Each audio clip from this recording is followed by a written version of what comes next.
Donc je reviens sur sur ce passage, dont je reviens souvent, effectivement, sur ce passage de Genèse 2. Il n'est pas bon que l'homme soit seul, il faut lui ajouter une aide. Et cette notion-là, je la comprends astrologiquement, parce que, effectivement, dans mon système, il y a des périodes où, c'est ce qu'on appelle la solsticialité, où on a quelque chose qui est rajouté. Tout comme l'été est rajouté par rapport au printemps, et comme l'hiver est rajouté par rapport à l'automne. C'est une expansion, c'est une extension, c'est une extrapolation. Donc, les périodes équinoxiales sont des périodes où on remet en question ces ajouts. On dit non, oui, c'est ajouté, mais maintenant c'est terminé, en tout cas c'est suspendu. Et les périodes solsticiales, c'est au contraire une période où on dit ah mais c'est bon d'ajouter. C'est bon d'avoir des alliances, d'avoir des partenaires. Et puis les périodes équinoxiales disent non, non, les partenaires, merci beaucoup, ça va, on n'a plus besoin. Voilà, donc ça fonctionne comme ça, de 7 ans en 7 ans. Et à mon avis, l'astrologie, c'est ça.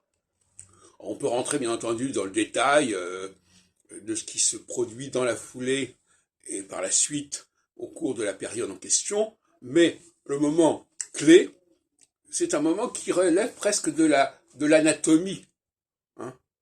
De l'anatomie, on mange, et autrement on évacue. Ben c'est pareil. Le fait de manger, c'est quelque chose qui est solsticial, et le fait d'évacuer, c'est quelque chose qui est équinoxial. C'est-à-dire qu'on revient à un état antérieur au moment où on a mangé. Un état où on n'est pas chargé, on n'est pas embarrassé par ce qu'on a emmagasiné.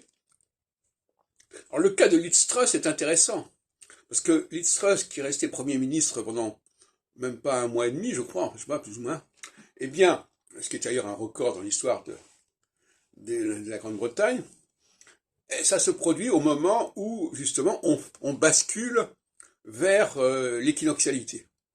L'équinoxialité, ça n'est pas très bon pour les femmes en général, et surtout pour les femmes au pouvoir. Donc, ça peut leur être fatal.